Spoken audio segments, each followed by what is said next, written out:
Hello and welcome back to Ingaland. I'm Frank with Kaylin, and today we're going to talk about the farmhouse at Ingaland and how it got here.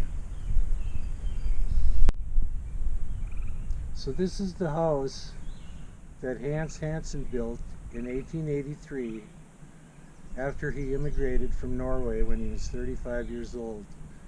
And Inga told us that the only tools he had was a draw knife and an adze and some kind of crosscut saw. And he built the house out of logs that were from the yard here. And the corners are all dovetailed, just like the little shed. You can't see them on this anymore, but underneath a few layers of siding, there's beautiful dovetailed corners. So besides being a fisherman, he must have known some construction techniques too. And so the house has been standing for 135 years. And it's still standing, but we're eventually going to have to tear it down. So this part of the house right here was added on at the turn of the century and was a saloon in a town called Spring Creek, which was just about a mile south of Cormorant, that became vacant at the turn of the century, and the buildings were up for grabs. So they actually moved the kitchen from Spring Creek, I'm sure with a team of horses, and then added that kitchen on and the porch. When Hans immigrated from Norway in 1883, his wife died on the way here, on the trip across from Norway, and that wasn't that uncommon either. And they had two small children whose names were Helmer and Dina. Anyway, the first year as he built the house, they stayed in a house on Lake Ida, and he would walk here to work on the house, and it took him about a year. And after a year, he moved in with his two small children. And it wasn't too many years later that a woman that he had babysit the kids became his wife and became the mother of the four kids that were born in the house and all died in the house. And those names were Sarah and Inga and Conrad and Martina, I think was her name.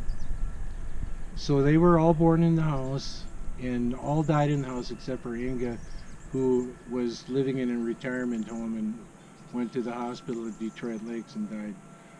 So I always tell people that when you fall asleep in the house there, and you can sleep like a rock for some reason in there, but be careful because it's a portal to the next world. I'm just joking. But when Conrad died, he was sitting in a rocking chair, and Conrad lived on the other end of the farm later on when he married Myrtle, which we'll have another story about. But he was here, Myrtle had already died, and he was here for Sunday dinner with Inga and Sarah, and he was totally fine, and after dinner he sat in the rocking chair just a few feet from where he was born, and was rocking in the rocking chair, and Inga and Sarah were in the kitchen, and quite a bit of time lapsed, and they thought, gee, it's funny, Conrad hasn't woken up. And so they walked into the living room and shook him, and Inga said that he was already cold and he had died just in his sleep. So that was the end of Conrad.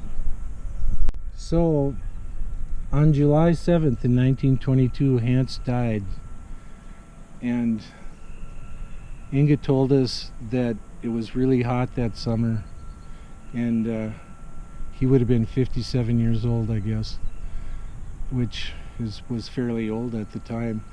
Anyway, she said that they had to hurry up and get him buried because his body was starting to smell. And of course there was no going to the mortician or the morgue or anything in those days. You just found a coffin of some kind and got buried. So he's buried in the Cormorant Church along with all the other kids and Inga's mother.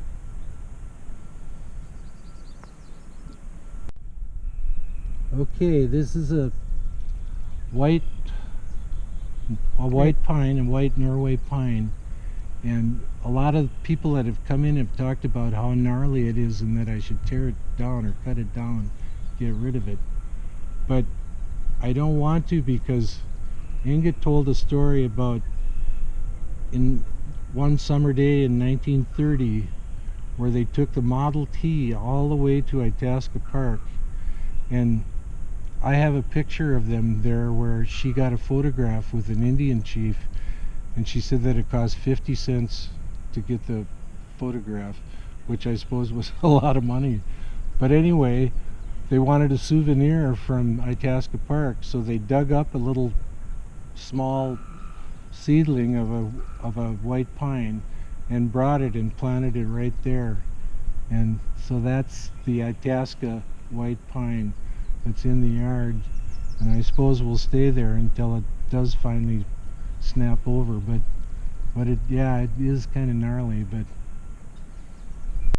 so this building was also built by Inga's father, Hans, and here you can see the dovetailed corners that he did that are kind of indicative of building techniques in Norway.